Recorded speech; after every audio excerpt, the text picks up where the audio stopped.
नाज़रीन गिरामी अस्सलामु अलैकुम वरहमतुल्लाहि वबरकातुहू। सीधी बात के ताज़ा तरीन प्राइम टाइम में आप लोगों का इस्तकबाल है। नाज़रीन मैं अंसार अज़ीज़ नदवी आज की इवनिंग प्राइम टाइम में आप लोगों के सामने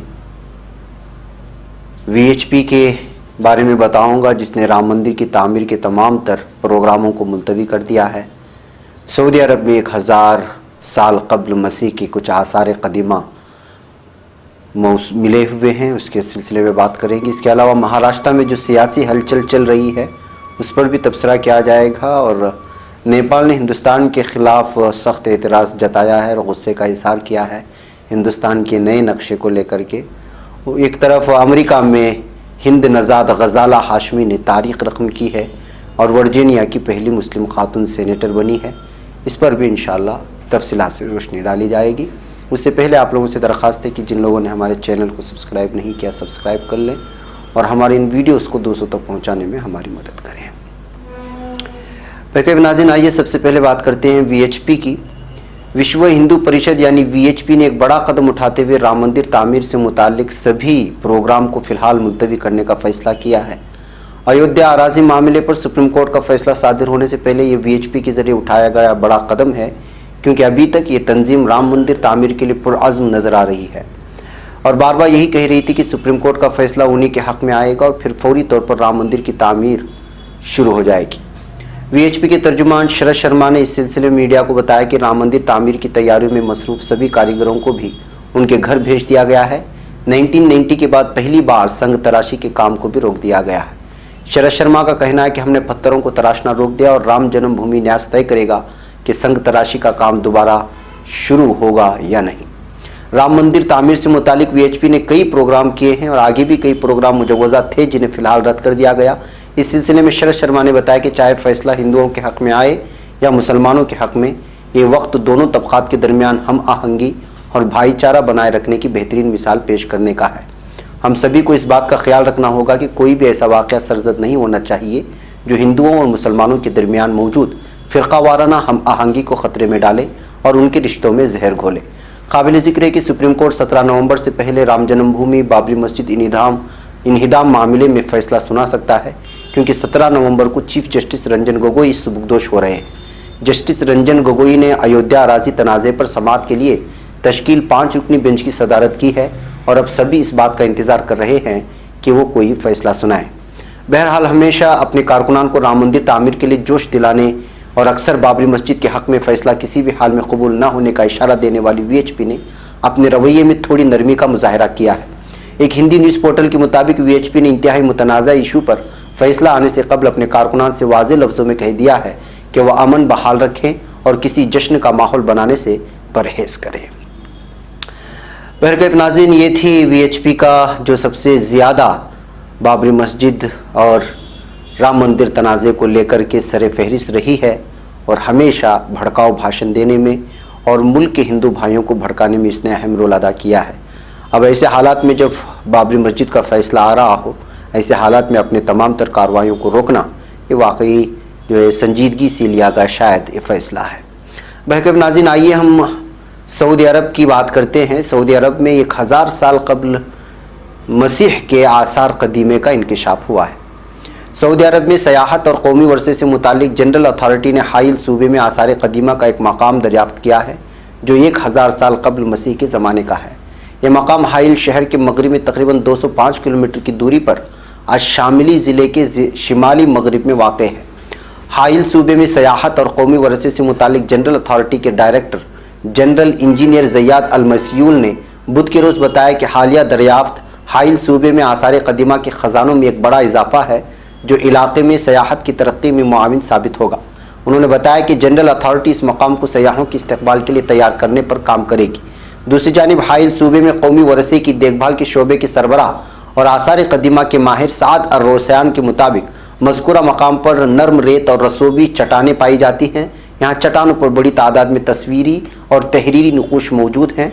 इनके अलावा बहुत से खूबसूरत और शानदार खाके भी नज़र आते हैं जो घोड़ों और ऊँटों की तस्वीर पर मुश्तमिल है। मज़ीद बरां यहाँ समूदी दौर की तहरीर के नक़ूश भी पाए जाते हैं। और रवैसान के मुताबिक ये नक़ूश उन खाकों से मुकम्मल तौर पर मुमासलत रखते हैं जो इससे कबल हाइल के नज़दीक मकाम के शिमाली मगरिब में वाक़ ठिकाने अज़बीबा और इसी तरह जबल मुसम्मा और महज्जा के इलाके में मिले थे। यहाँ ऊँटों और घोड़ों की तस्वीर कुंदा की गई हैं और हाइल शहर के मगरिब में वाक़ इलाके में चट्टानों पर इस नौयत और इस हजम की तस्वीर वसी पैमाने पर फैली हुई हैं। इस तरह कब्ल मसीह की 1000 कब्ल मसीह की तस्वीर मिलने की वजह से ये खबरें सुर्खी बना रही हैं और ये तस्वीर भी सोशल मीडिया पर इस वक्त वायरल हो रही हैं। बहके नाज़रीन, महाराष्ट्र की बात करते हैं। महाराष्ट्र में क्या हो रहा है? महाराष्ट्र में जारी सियासी हंगामे के दरमियान सदर राज की क़ियास आराइयाँ भी तेज़ हो रही हैं। मीडिया ज़राए के मुताबिक मुंबई में महाराष्ट्र के advocate general Ashutosh Kumbhakoni governor Bhagat Singh Koshyari से मिलने राजभवन पहुंचे। चूंकि महाराष्ट्र असेंबली की मुद्दत कार 9 नवंबर को ख़त्म हो रही है, इसलिए एडवोकेट जनरल और गवर्नर की मुलाकात को इंतहाई अहम तस्वुर किया जा रहा है। इसी तरह मुंबई में बीजेपी नुमाइंदा वफ्द के जरिए गवर्नर से मुलाकात के बाद शिवसेना ने बीजेपी पर बड़ा हमला किया है। मीडिया से बात करते हुए शिवसेना लीडर संजय रावत ने कहा कि महाराष्ट्र में इस वक्त बीजेपी सबसे बड़ी पार्टी है, लेकिन वो हुकूमत बनाने का दावा पेश नहीं कर रही है। इसका मतलब साफ है कि वो अक्सरियत हासिल नहीं कर पा रही है। बीजेपी महाराष्ट्र पर ज़बरदस्ती सदर राज थोपना चाहती है। ये रियासती आवाम की बेइज्जती है। रावत ने मजीद कहा कि बीजेपी साफ साफ ये बताए कि वो हुकूमत नहीं बना सकती। बीजेपी ये बोले कि वो अपोजिशन में बैठेगी। बीजेपी सदर राज नाफिज करने का माहौल पैदा कर रही है। ये महाराष्ट्र के खिलाफ है। बीजेपी का फैसला आइन के खिलाफ है। अगर बीजेपी गवर्नर से मिलकर आई है तो उसे गवर्नर के सामने अक्सरियत का आदाद-ओ-शुमार भी पेश करना चाहिए था। मुंबई में बीजेपी लीडरों की गवर्नर भगत सिंह कोश्यारी से मुलाकात खत्म हो गई। इस मुलाकात के बाद महाराष्ट्र बीजेपी सदस्य चंद्रकांत पाटिल ने कहा कि महाराष्ट्र के लोगों ने महायुति यानी इत्तेहाद को मैंडेट दिया है। हुकूमत बनाने में ताख़ीर हो रही है। आज हम रियासत में कानूनी मुतबादिल और सियासी हालात पर तबादला ख्याल करने के लिए गवर्नर से मिले थे। उधर मुंबई में शिवसेना के अराकीन असेंबली की मीटिंग खत्म हो गई। सरबराह उद्धव ठाकरे ने पार्टी के अराकीन के साथ मीटिंग के बाद दो टोक कह दिया कि जो कुछ बीजेपी के साथ पहले से तय हुआ था उससे कम पर वो बिल्कुल भी नहीं मानने वाले। उन्होंने ये भी कहा कि बीजेपी लीडरों से मेरी कोई भी सीधी बात नहीं हुई है। हमारे पास सभी मुतबादिल हैं, लेकिन हम नहीं चाहते कि उन पर हम गौर करें। इस दरमियान कुछ मीडिया ज़राए ने खबर दी है कि मीटिंग के बाद शिवसेना एमएल रंग शारदा होटल भेजे जा रहे हैं। ज़राए के मुताबिक एक शिवसेना रुकन असेंबली ने कहा कि वो सभी एक साथ रहेंगे और उद्धव ठाकरे के मुतालबात को लेकर सभी मुत्तहिद हैं। महाराष्ट्र में हुकूमत तश्कील को लेकर मरकजी वजीर नितिन गडकरी ने बड़ा बयान दिया है। उन्होंने कहा कि जल्द ही कोई फैसला होगा। उन्होंने ये भी साफ किया कि महाराष्ट्र में देवेंद्र फडणवीस की क़यादत में हुकूमत बनाई जानी चाहिए। गडकरी ने कहा कि आरएसएस और मोहन भागवत का इससे कोई ताल्लुक नहीं है। महाराष्ट्र में अगले वजीर आला के खुद के नाम पर नितिन गडकरी ने कहा कि मेरे लिए महाराष्ट्र वापस लौटने का कोई सवाल नहीं है। मैं दिल्ली में काम करना जारी रखूंगा। बहकाब नाज़रीन, बहुत सारी उथल पुथल हो रही है महाराष्ट्र में। आप लोग देख भी रहे होंगे कि इस वक्त सारा मीडिया इसी मौजू पर बहस कर रहा है, बहस जारी है। अब देखना यह है कि अगले 1 या 2 दिनों में किस तरह की सूरत हाल पैदा होती है। अगर सदर राज नाफिज किया जाता है तो आप लोगों को मालूम होना चाहिए कि एक किस्म की बीजेपी हुकूमत होगी, इसलिए कि मरकज़ में बीजेपी हुकूमत है। सदर राज का निफाज मतलब यह है कि मरकज़ी हुकूमत के ज़ेरे निगरानी में पूरा महाराष्ट्र आ जाएगा और इससे नुकसान बीजेपी को नहीं होगा बल्कि शिवसेना को होगा, जिसने मैंडेट के ज़रिए से बीजेपी के साथ मिलकर के बहुत ज़्यादा वोट भी हासिल किए हैं और कई अराकीन असेंबली भी उसके मातहत में है। अगर ऐसा नहीं होता है तो फिर एनसीपी के साथ अगर मिलकर के वो हुकूमत करती है तो जाहिर सी बात है कि बीजेपी अपोजिशन में बैठेगी, लेकिन महसूस नहीं होता कि बीजेपी ऐसा करने देगी। बैक नाज़रीन, आइए हम जाते हैं, हम बात करते हैं नेपाल के गुस्से की। जी हाँ, पाकिस्तान के बाद अब नेपाल ने भी हिंदुस्तान के नए नक्शे पर नाराज़गी जाहिर की है। हिंदुस्तान के जरिए जारी नक्शे में काला पानी को हिंदुस्तानी इलाके में दिखाया गया है। इस पर सख्त एतराज़ करते हुए नेपाल ने ऑफिशियल बयान जारी कर दिया है। नेपाल ने इस बयान में कहा है कि हम पूरी तरह से वाज़ेह कर देना चाहते हैं कि काला पानी नेपाल का अटूट हिस्सा है। उसके साथ ही नेपाल ने ये बात भी कह डाली है कि बैनुल-अक़वामी सरहद की हिफाजत के लिए वो पूरी तरह पुरअज़्म है और उसके लिए दोस्त ममालिक के साथ सिफारती मुज़ाकरे का रास्ता इख्तियार किया जाएगा।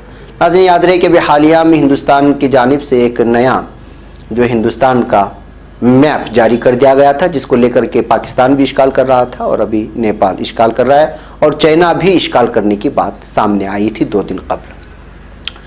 मैं नाज़रीन, आइए अब हम चलते हैं अमेरिका में एक मुस्लिम हिंद नज़ाद मुस्लिम खातून सेनेटर जो वर्जीनिया से पहली मरतबा मुंतखब हुई है। जी हाँ, महज 4 साल की उम्र में हैदराबाद से अमेरिका हिजरत करने वाली प्रोफेसर गजाला हाशमी ने अमेरिका में एक ऐसी तारीख रकम की है जिस पर हिंदुस्तान फ़ख्र कर रहा है। प्रोफेसर गजाला अपनी पहली कोशिश में वर्जीनिया की सेनेटर मुंतखब हो गई और ये कारनामा अंजाम देने वाली वो पहली मुस्लिम खातून है। गोया कि इससे कबल कोई भी मुस्लिम खातून अमेरिका के वर्जीनिया स्टेट की सेनेटर नहीं चुनी गई।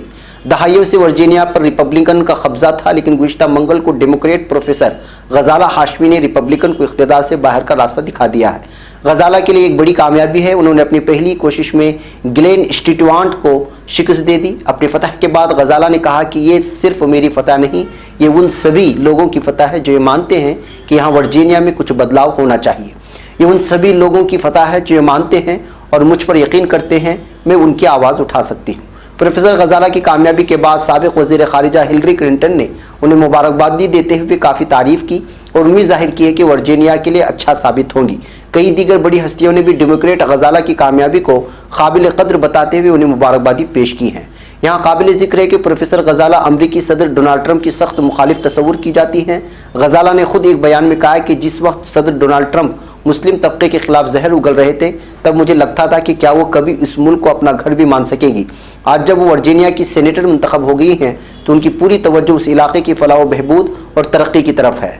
प्रोफेसर गजाला बहुत कुछ करना चाहती हैं और ये साबित करना चाहती हैं कि वर्जीनिया के लोगों ने उनसे जो उम्मीद की है उस पर वो खरी उतरेगी। पैके नाज़रीन, अब कुछ अमेरिका की गजाला हाशमी ने जो तारीख रकम की है वाकई में काबिल तारीफ़ है। इसके अलावा भी दीगर ममालिक से कुछ सेनेटर जो मुस्लिम ख़वातीन हैं वो चुन कर के आई हैं।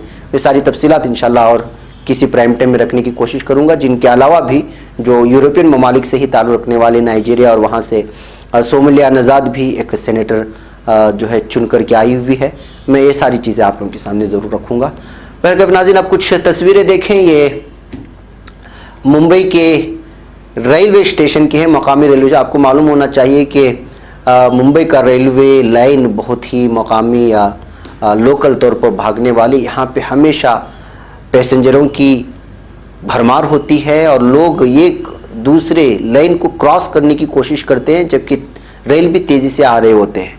ऐसे मौके पर एक शख्स जो है वो एक हुलिया अपना करके लोगों को जो भी भागने की कोशिश कर रहे थे उनको उठा कर वापस प्लेटफार्म पर लाने की कोशिश कर रहा था और इस मंज़र को लोगों ने तस्वीरों में कैच कर लिया और फिर उसको वायरल कर दिया और ये इस वक्त तस्वीरें सोशल मीडिया में वायरल हो रही हैं। ये शख्स जो भी ये कोशिश करता कि किसी भी तरह से गैरकानूनी तौर पर पटरियों को पार करे तो ये फौरी वहाँ लपक जाता और उनको जो है उठा लेता और फिर वापस जो है स्टेशन पर छोड़ देता। तो इस वजह से एक लंबा मामला रहा और लेकिन इसकी जो तस्वीरें हैं वो इस वक्त सोशल मीडिया में वायरल हो रही हैं। पैके नाज़रीन, मुझे यहाँ पर इजाज़त दें। आज के प्राइम टाइम में इतना, इंशाल्लाह फिर मुलाकात होगी। अस्सलामु अलैकुम रहमतुल्लाहि व बरकातहू।